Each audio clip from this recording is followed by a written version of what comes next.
Welcome inside Bill Matic, your instant reaction to all Bills games this season. I'm your host, DA, Damon Amendolara. You can catch me on SiriusXM, Mad Dog Sports Radio, and NFL Radio on SiriusXM as well. Welcome to the YouTube channel. Welcome to our Instagram Live. Welcome to X Live as well. Wow. The Bills survive a mad dash at the end by the Chiefs. A 2-touchdown lead becomes nerve-wracking by the end, and then the Matt Prater miss, but they hold on to win. And so the big takeaway here, and you can, of course, send your reaction in the comment section of any of the platforms you're watching right now. The big reaction to me is the Buffalo Bills once again prove they can play toe-to-toe and beat this team. Now, we have not seen this translate to January wins, but I do think it's significant, more so for the Bills to win this game, because there's always going to be a mental hurdle when it comes to the Chiefs. And even though that mental hurdle is going to remain in January until they beat Kansas City to eliminate them in the postseason, winning the games of the regular season is at least a little bit of ammo towards that. It's at least a little bit of ammo of we can play with these guys. And of course, it doesn't matter. You could win this game every single year and lose in January, and nobody says, well, at least we beat them in October, or at least we beat them in November, of course.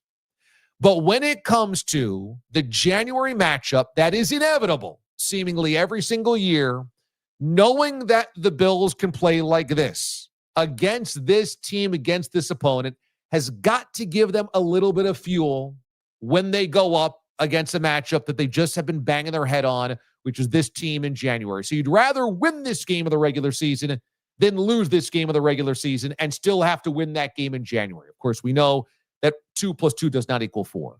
Maybe more importantly than that is the Buffalo Bills hand to the Chiefs another loss. And just let's face it, in the standings of the AFC, that at this point is notable. That at this point is something. And on a day where both the Broncos and the Chiefs won their games, this is important in the grand scheme of things when it comes to the AFC playoffs. Because if there is going to be a road that perhaps the Chiefs are unable to navigate, they've done just about everything in getting to Super Bowls, but one road they have not navigated is being the wild card. Now, they have played wild card weekend. They have won the division and played wild card weekend and won 3 games, 2 of which on the road, to get to a Super Bowl 2 years ago. But they have not played 3 road games. They have not played 3 road games, which would happen if they were a wild card team. At the moment, just handing the Chiefs another loss means that the Denver Broncos are 7-2. It means the Chargers are 6-3. And it means the Chiefs are now 5-4. So the fact that there's 2 teams ahead of the Chiefs of their own division, and there's a 4th loss there for Kansas City, handed to them by the Buffalo Bills, is important. It is important because maybe if there is something the Chiefs can't get through, it's the exhaustion of getting through to the Super Bowl all these years in a row, try to do so for a 4th consecutive year and having to go on the road 3 times to the AFC playoffs.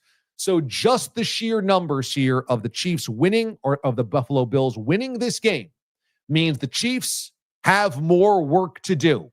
And whatever takes a little bit out of the Chiefs, if you're a Chiefs hater, whatever that is to take a little bit out of the Chiefs to make them a little bit more vulnerable when it comes to January, you cross your fingers and you hope. And a loss today gives them a 4th loss on the season and 3rd place by themselves in the AFC West. The takeaways also are there's some really good things that the Bills did tonight. There's some things that, you've got to tighten up if you're going to get to a Super Bowl, which is the ultimate goal. And that's where we will go right now. It is time for the shouts tonight, the good from the Bills and Chiefs game from the Buffalo side. Here we go.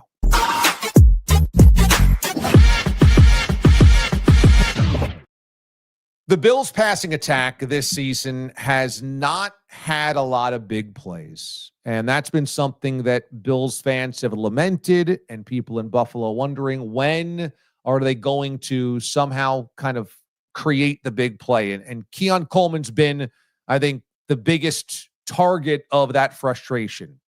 Tonight, they showed they can create chunk plays on offense without going downfield with the bomb, without the deep ball. And how? They use the outside hashes. I thought really brilliantly tonight.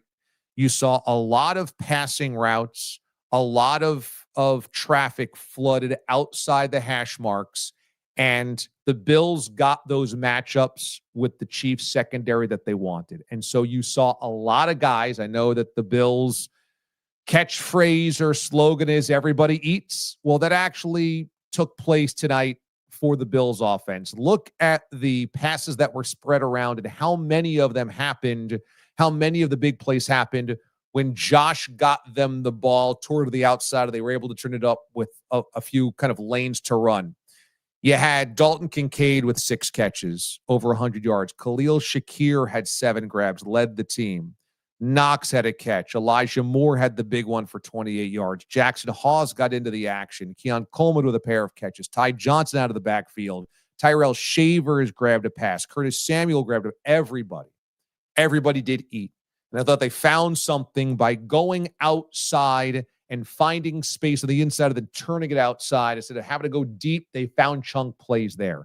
That was a really good thing for the Bills offense. Also, we have to always continually talk about how effective James Cook is. 27 carries, 114 yards. Cook just continues to be one of the best running backs in football. The pass rush was crucial against the Chiefs. It kept Patrick Mahomes hemmed in. We know how good Mahomes can be when he breaks contain. We know how good Mahomes can be off rhythm, off of whatever the inline direction is supposed to be in the offense. When he can freelance, Mahomes can kill you. When Mahomes gets outside the tackles, he can usually find the weaknesses in your defense. The Bills' pass rush kept it contained. They didn't let him get outside to create big plays time after time, and that was an important part of this. Now, ultimately, in this game, there's some headaches to be had of the pass rush as well, which we'll talk about. But at the end of the day, I thought by and large, what has to happen if you're going to beat the Chiefs is you got to be in Mahomes' face. You got to make life hard. And for one of the rare times of this season, we saw all hands on deck, and most of them get to the passer, in this case, Mahomes. That obviously is a good thing. The quarterback sneak at the goal line worked, and in the AFC Championship game, it didn't. And I don't always love the predictability of seemingly getting to the line and then just forcing Josh Allen into major traffic to take hits and to be upright, and you never know how that thing ends. But on a night where you couldn't help but, think of all those goal line stops or quarterback sneaks that didn't go well for the Bills in the AFC Championship game against this team, they did go well tonight, and they capitalized on touchdowns. I thought also, Maxwell Hairston rather, is a vital cog in this puzzle. He was drafted to be exactly that, was injured since training camp, just came back last week. I thought Hairston continued to show how he can be a difference maker. He just has a different gear, a different athleticism, a different speed than the rest of their corners. Hairston can be trusted, and for a guy playing in only his second game of the NFL, I think that's a huge piece of this puzzle. I know that everybody is down to the Bills defense, understandably so, but they played without their number 1 draft pick for all of this season until last week. Maxwell Hairston proves how much better the secondary is. He played center field, grabbed the interception, and had some pretty good coverage, I thought, multiple times over the course of the night. And so that was big. And I thought Cole Bishop also came up with some big plays, both in, laying out Travis Kelce, in deflecting passes and getting in the middle of passing lanes. Bishop had a good night. And so some young guys, the secondary for the Bills, certainly flashed. All of that good for the Bills in this victory. It certainly wasn't all good. Here we go. It's time to do the hard knock life part of this as well. Let's do it.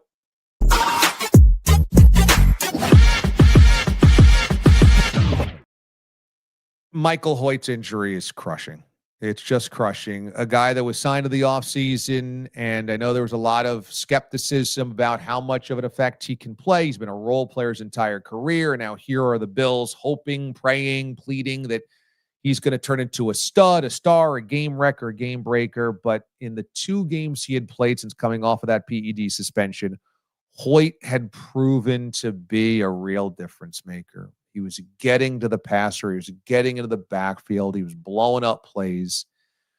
And the fact that he goes down with the Achilles injury and looks done for the season is just gutting. It's just gutting. He was a piece of the puzzle they needed. And look, the Bills' defense is never going to be the 2000 Ravens, the Legion of Boom. It's not going to be that. But if they have everybody healthy and ready, they have a lot of pieces to be okay. I think they've got enough pieces to be okay. Hoyt was one of those pieces, and now, they played a month and a half without him. We'll have to play a bunch without him the rest of the way as well, maybe the rest of the season without him. But you can't help but feel a sinking feeling in your stomach that Hoyt just coming back and showing what he could be. And, that's what Bean was envisioning and McDermott envisioning is already gone. 4th and 17 is unacceptable. It just is. It just is. Now, didn't come back to kill him at the end of the day. They ended up winning this football game. So, fine. But 4th and 17 can't happen. And, it's a regular season game, so it's not the playoffs. So it's not going to live in infamy, even if they lost the game tonight, like maybe 13 seconds would or what have you. But anytime you hear that's the longest conversion on 4th down of Patrick Mahomes' career, you got a problem. You got a breakdown. You had leakage, and there's no reason the receiver should be that wide open on 4th and 17. That just, in a game like this with the magnitude on the game, that simply cannot happen. And seemingly getting away from the run up 7 late was questionable from Joe Brady. I thought he really called a very good game against the Chiefs. But in that way, you have James Cook running well. You have a ground game that's running well, and then you take it out of the ground game's hands. I don't really understand that. Again, didn't kill you. The bomb before the half to Hollywood Brown, there has to be coverage there. The Chiefs cannot go down the field in 3 plays and get to the end zone. Now, they kicked the field goal, so it didn't end up being 7. But, if Hollywood Brown's butt lands a yard forward, it's a touchdown. And if Brown, is able to keep his feet, it's a touchdown. Or if they're able to convert, that is, again, a massive breakdown. So what you have is a night where the pass rush was good and the Bills walk away with a win, and there's stuff to like on defense. But there's also a few plays that can get you killed, that can get you beaten. And that was one of them on a night like tonight. And then finally, the Prater miss at the end. I mean, that's just killer because it gives the Chiefs renewed life. Prater has been by and large dependable and good and has had a couple of huge kicks, including the game winner against Baltimore to open up the season. But, doinking it at the end gives everybody in that building more agita than needed to be. All right, that's your Hard Knocks. It's time to honor the Buffalo.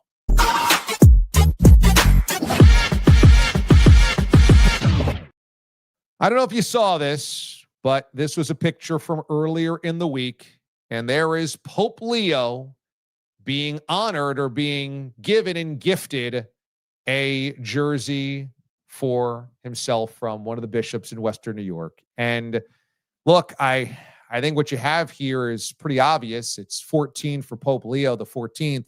However, I do think that since it's a Tyrell Shavers jersey now, not an old Diggs jersey, I think we know that at some point this season, the Hail Mary to Tyrell Shavers is going to work. Throw it up there. Let the hand of God take over. Right there, you honor the Buffalo with a Bills jersey for the Pope.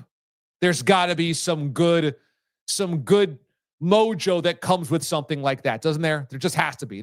Just keep stacking that good mojo, and if you need just a little something from above, that's why we're honoring the Buffalo this year, because every little block, every little blurb, every little blip counts in the grand scheme of things, and a Bills jersey to the Pope might just be the inch that it takes to get them over the hump. All right, that is your abridged version of Bill Matic. We thank you guys for tuning in each and every week. We give you the opportunity for instant reaction, and we are brought to you by the crew over at Sandbaggers. We love the crew over at Sandbaggers. They are awesome. We had a meet and greet there a couple of weeks ago, now about a month ago, and I love Sandbaggers because it's a all hands on deck, if you will, sports bar and golf simulator in downtown Hamburg. It's right on Main Street. It's big. It's beautiful. It's open. You can play a little golf simulation there. Also, they've got all the games on an NFL Sunday, so you don't have to worry about them shutting down. Sunday NFL action is all over the place at Sandbaggers. Steve and the gang over there, they take care of you. That's when we had our meetup there a couple of weeks ago, a month and a half ago or so now, a little over a month ago. They were awesome there to us. That's where Wonka DA showed up, and we paid the bar tab of Bills fans on Blue Lights and Santo Tequila. It was an amazing day. I just want to say thanks to Steve and the gang over at Sandbaggers for being our title sponsor here on Bill Matic. So make sure you are there. Make sure you are hanging out. And who knows? There was a meetup there a little over a month ago. Maybe there's another meetup in our future at some point this season. Maybe there is another meetup here at some point this season. And so maybe keep your fingers crossed, because if I come back up there, I might be buying again. All right? I might be buying again. Some of the comments coming in, Bishop's outfit looks pretty comfortable, like after a big Thanksgiving meal. That's right. When you're the Bishop, you got to make sure you stay comfortable, especially on NFL Sundays, right? You have to. You have Creaton saying, or Creaton saying that Hoyt for me this year was like Bond was for Philly last year. Yeah, he was making plays, and that's a brutal loss. Let's see if what the news is, but it did not look good, and that's too bad, because I would have loved to see him the rest of the year on this team, on this defense. Chris at Buffalo says both McDermott and Allen look like they could have used a new pair of pants. Yeah, there was a couple of those moments late, and there was a lot of comfortable Josh Allen vibes tonight, which is good, because you know what? There are times this year that Josh did not look comfortable, but then when Mahomes had it late, you could just tell things were tightening up. Squeaky bum time, as they say. Squeaky bum time.